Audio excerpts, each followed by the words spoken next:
everybody knows that peaches come in a can, right? And I have a case of them. Obviously, I'm gonna ferment them and distill them to create a delicious peach brandy. Let's be honest, it's gonna be more like a peach moonshine, but hopefully it'll still be delicious. It's gonna be super easy to make. Let's get stuck in.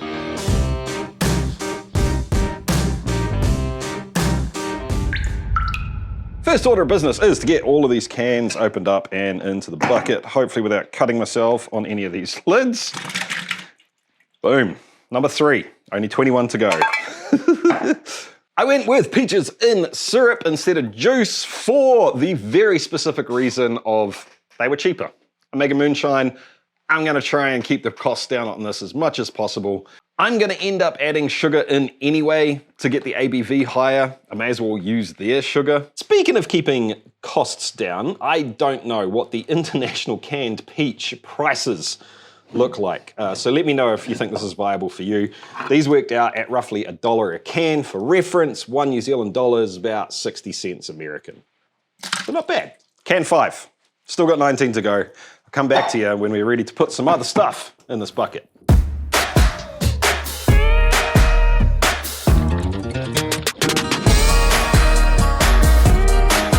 And that, I guess, is what 23 cans of peaches looks like in a bucket. 23 because I'm saving 1 can for later to do something a little sneaky with. We'll talk about that when we get to it. The next step now is to kind of roughly fill this bucket up to around about the volume I want. I'm not gonna fill it all the way up because we'll test it, see how much sugar is actually in here. I'm sure I'm gonna have to add more sugar in. We wanna leave some headroom for that. Let's get on to it.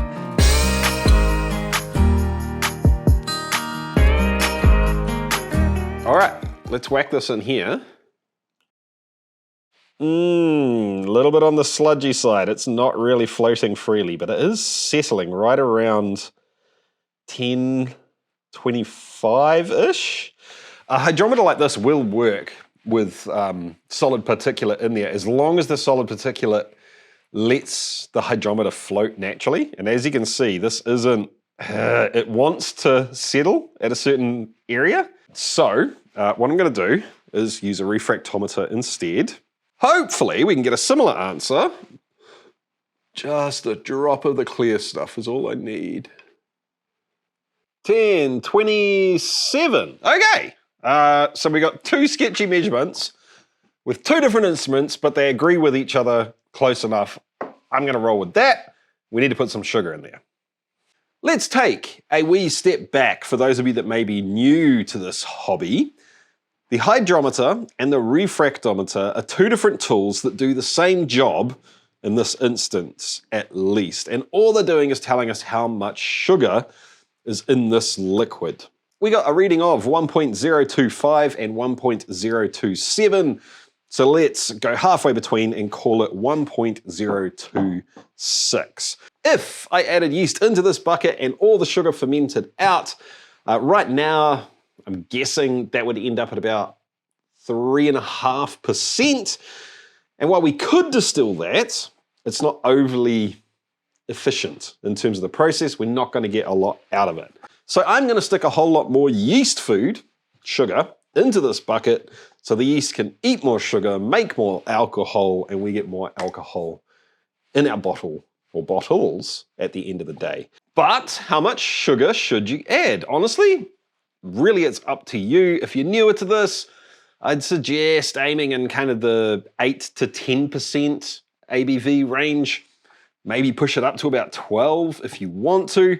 Like I said, this is a down and dirty recipe. We're kind of going for efficiency and a decent amount of product here. I've got 2.5 kilos of sugar, which is gonna bring this hopefully up to right around 1085, 1.085, or about 11.5%, somewhere around there. So I'm just gonna tip this on in. I'm gonna hold a little bit back until we've tested this because, you know, you can always add more, you can't take it out. 1075, we're on track. Let's put the rest in. Let's see how close we were. 1086, I will freaking take it. let's talk yeast and nutrient. Yeast first. I'm gonna use Angel Red today. Why? Because it is basically a cheap workhorse. You can go way cheaper. I mean, dude, you can use baking yeast if you want to. I probably wouldn't push that up to 11%. Might be asking a little bit too much of it, but you can also spend a buttload of money on, you know, fancy distilling yeasts, fancy wine yeasts, brandy yeasts is probably what I should use for this, but this is down and dirty recipe. We're gonna go with this. It's just a workhorse. It'll chew through 11% like nothing, and it works up at high temperatures, so it'll get through this nice and quick. It's kind of similar to something like Daddy, I guess. Relatively neutral workhorse. The only problem with this is it is a little bit picky on the nutrient side of things, which is why I'm gonna add some yeast nutrient in as well. In my experience, the red label isn't picky about the exact type of fermentation nutrient you use. You just need to make sure you're using some, unless it's an all grain wash.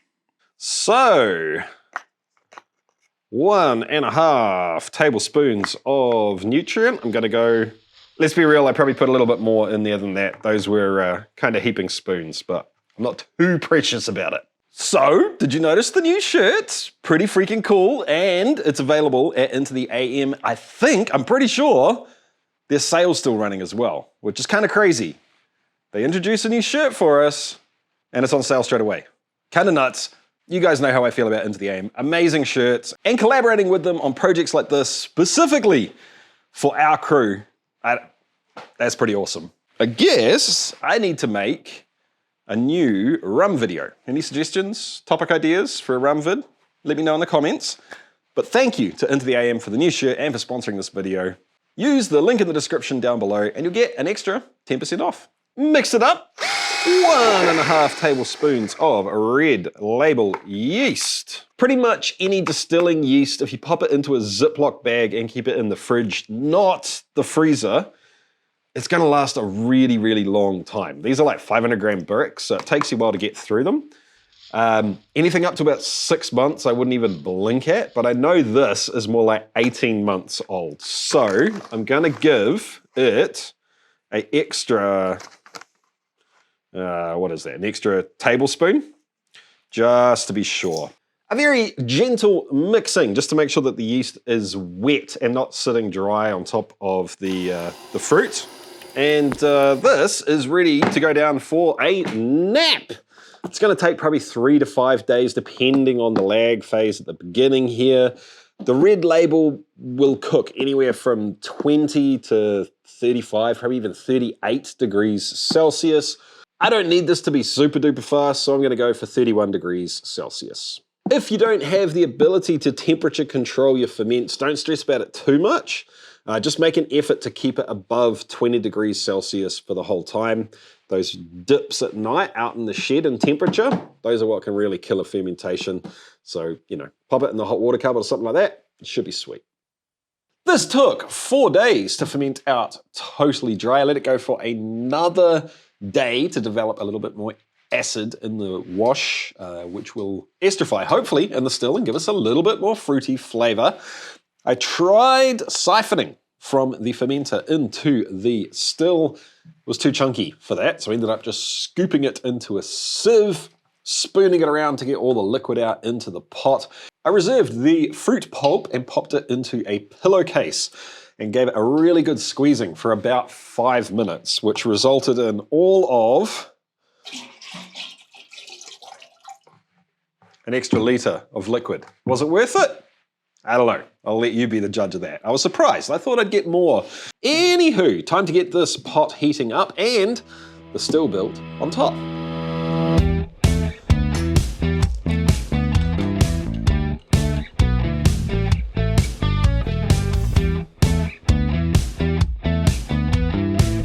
As you can see, I decided to build the still with 2 bubble plates, a reflux condenser, a product condenser, and an extra copper spool here to get the offtake spout down to a more manageable position on the bench rather than it, you know, hovering way up here. There is a piece of equipment that I haven't used on this channel yet, sitting up top. We're not going to use that yet. We'll talk about that in a little bit. For now, I'm just gonna let these two plates balance out for another maybe 30, 40 seconds, so about 5 minutes in total. General idea is the liquid is boiling down in the pot, vapor is rising, hits the reflux condenser and comes back down at the moment. All of it's coming back down. There's nothing coming out the spout. And it's forced to dance and interact, the liquid and the vapor together, effectively giving us extra distillation. So this is going to be a little bit more distillation, a little bit cleaner than double pot stilled. So now it's time to reduce the amount of water going into the reflux condenser just by a little bit. We want some of this vapor that's getting sent back down the column to start going up and over so we can collect our heads out here. Also, I'm using the little 3D printed color-coded hose clips, so I know which tap to use and which hose in the sink to look at to see how much water's coming out. So much easier.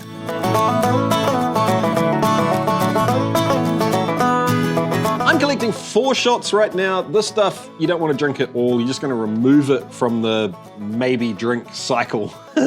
Great for cleaning windows, cleaning stainless steel, all this peach crud that I've got on the pot will come off nice and easy with this. Fire lighter, don't throw it out, but that gets removed from the distillery.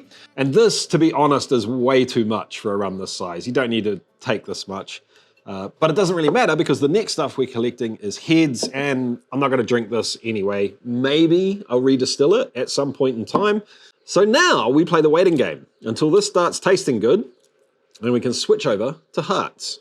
This is our all-rounder still. It's available at chasethecraft.com with a Black Friday sale on at the moment. So if you've been thinking about getting something, now's a good time to do it. It does come with 1 extra plate, so 3 in total. Sorry, it doesn't come with the extra piece of magic up top. I will see if we can make that available in the future. The yeast, maturation sticks, coins, Glencairns, all of that stuff is available pretty much everywhere. chasethecraft.com, team.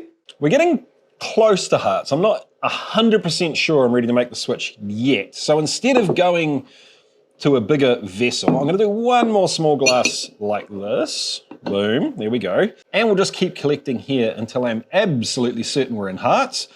Then we got a little bit of trickery to do. We're now definitely into hearts, but before I switch this over, we're gonna do something a little bit different this time around. I'm gonna go over there and turn the water to the reflux condenser way up and hopefully stop this dripping completely. Remember the tin of peaches we reserved earlier? Time to open those up. And these are gonna go in the weird thing at the top of the still.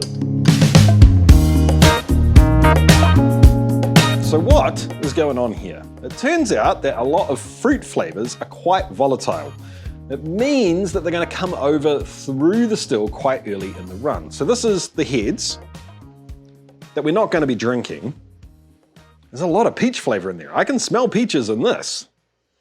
That isn't good. All the peach flavor that's in here could have been in the stuff that we're gonna drink, but it isn't.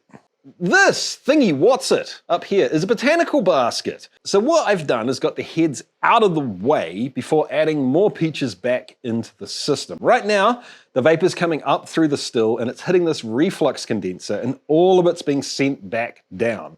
The still's still on, the bubble plates are still humming away, we're still creating a whole lot of vapor, but none of it is making it up here to the botanical basket, which means when I open the lid to put the peaches in, we're not losing a whole bunch of booze off into the atmosphere. Now this is closed back up again, and when we turn the reflux condenser down, the vapor is going to come up through here, heat the peaches up, and now those volatile peach flavors that would have ended up in heads or 4 shots are going to end up in our hearts.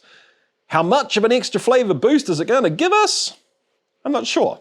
We are back up and running. I'm just bleeding a little bit out. Often when you stop and start a still like this, it kind of goes back in the process just a wee bit. I don't know, 20 mils or something's normally enough to sort that out though. So now we're going to switch over to the larger vessel, start collecting and assess our peach flavor situation. Very intrigued to see what happens here. I am well and truly into hearts now. I collected about 150 mils. So let's taste test this. Quite peachy compared to the borderline hearts.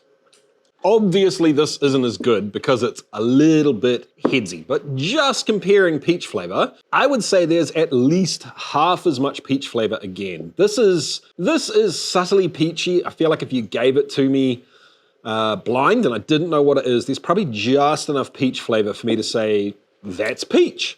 This, on the other hand, is just undeniable. It's obviously peach. It's not a huge step up, but it takes it past that threshold well and truly into this is now a peach spirit. Not a whole lot to do now except for carry on running this out until we start thinking we're getting close to tails. I might speed this up a little bit. Let's slow down a bit. Another 2%. All right, team, I think we're getting pretty close to tails now. It's starting to taste almost a little like too peach pitty, if that makes sense. There's something just a little bit funky going on. So we're gonna switch over to a smaller jar again, just to make sure that if this goes really nasty really quickly, we're not putting good stuff into here. I will find the final cut point and then we're gonna proof this down. For something like this, I tend to aim for about 45% because it's, whenever I'm unsure with something like this, I tend to aim for probably about 45%. It's probably on the high end of what I want, but it's right down into drinkable range. We can get a real feel for what's going on with the spirit. I can add a little bit more water if I need to. By the way, team, the calculators on chasethecraft.com. So go to chasethecraft.com, resources, calculators. The 2 dilution calculators are now running with the TTB Table 6 data and formula. But it will be a whole lot more accurate than it used to be and a whole lot more accurate than most of the basic calculators that you're gonna find online. I hope that's helpful for you. So this run has made almost 2 bottles at 45% ABV. If I was to bump this down to 40% ABV, yeah, it would be 2 750ml bottles for sure. But of course, the real question is what does it taste like? Huh. Yeah, a quite intense peach aroma and like just fruitiness in general. It is tinned peach smell, guys. It's not like fresh, delicious peaches straight off a tree, for sure. But we can't expect that, right? It's still really good. Yep, it tastes the same way. And it has a interesting viscosity to it, kind of like peach syrup. I think I am going to proof this down to 40% ABV though, because it does have a bit of that like white brandy bite to it. And I think dropping it down another 5% ABV will help with that fairly significantly. You could, of course, age this on oak if you wanted to, and actually that would be really good. If you're gonna do that, keep it up above 50% ABV, probably 55% ABV would be my guess, and then proof it down afterwards. There is one other thing I wanted to try though, which is, this is a 1/8 teaspoon measure, and that's half full with sugar. And I just wanted to give this a go because I have a sneaky suspicion that the sugar might almost act like seasoning for the fruit and bring the flavor out even more in this situation.